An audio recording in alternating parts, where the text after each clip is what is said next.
I love watches. I love watch collecting. But is watch collecting actually a hobby?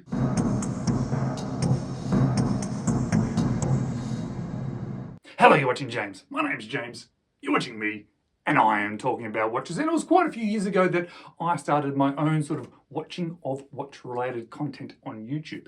And when I did, very quickly, I started to see a lot of the creators talking about watches and watch collecting as a hobby. And that felt rather strange to me because the word hobby didn't, for me, seem to line up with what I was doing. It didn't feel like a hobby to me. As I've gone along this sort of journey, as I've been watching more content, as I've sort of started creating content myself, of course, I've gotten used to that word in these circumstances, and I even use it myself. But even now, if I sort of concentrate on the word hobby, it still seems rather odd to me. For me, I think there is three parts to watches. Three sort of things that I do with watches, that I associate with watches. Number one is definitely the most important thing, and that is my passion for watches. That is my love for watches. I do this, I create content about watches, I buy watches, I look at watches, I think about watches, I research watches, all because I absolutely love them. I love looking at them, I love thinking about them, I love wearing them, I love looking at my own collection, I love that connection I have with them, and I am really passionate about them. Possibly too passionate about them, to be honest, but it is a passion. And I think that love of watches, my love of watches, is a passion, and that is not a hobby.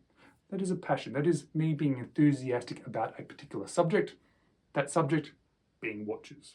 The second part about it was probably the weirdest thing. It's not something that I expected, and that was the social aspect that sort of surrounds watches, both online and in the real world.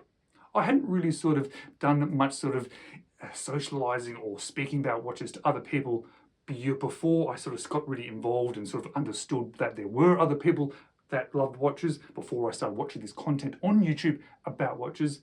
But since then, I have started those interactions. I love interacting with you guys down in the comments in my own videos. I like interacting with other creators. I like interacting in their comments. I like jumping online and sort of talking to people on Instagram, on Watch Crunch. I like those interactions, and I've then gone further, and then I do things in the real world. I've actually made friends who are watch-related friends, you know. We catch up, we do socialise, and watches are a central theme about that socialising. I'm also a member of my local Red Bar group, and I go to those events. I go to as many of them as I can, and I enjoy that social aspect. I enjoy that shared passion of watches, but I think that's a social thing. I don't think that's a hobby. The collecting part of this journey, though, definitely is a hobby. Collecting is a hobby. And it doesn't really matter that the watches are involved, to be honest. It could be stamps, it could be comic books, it could be cars, it could be rocks. But it's the collecting aspect of this that really then aligns for me when I think about hobby. Watch collecting, it's the collecting for me that becomes the hobby. And for me personally, I've always been drawn towards collecting. I enjoy that sort of hunt for things. I enjoy looking for the things that I love, looking for the right thing, looking for the right thing for my collection, looking for the right thing in the right quality at the right price. I enjoy that search.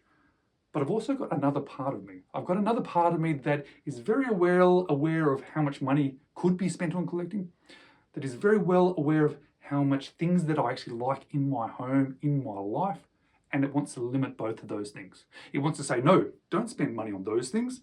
That's not really required. No, don't buy that because we've got enough of those things. We don't need all that stuff. But I still like that search. I still like that collecting. When I was a kid, my first thing I collected was comics. And I still like comics today. I don't really read them, but I could easily still collect them. Possibly not in the passionate way that I did as a child, but I still enjoy that sort of collecting aspect. You'll see up there, there's a Conan comic. That's #1 of Savage Sword. And for me, that's one of the best comics I could have ever bought.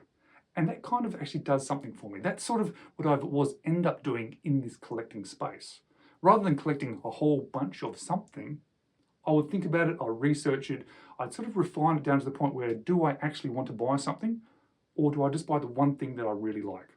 When it comes to comics, as an adult, I end up buying that one comic.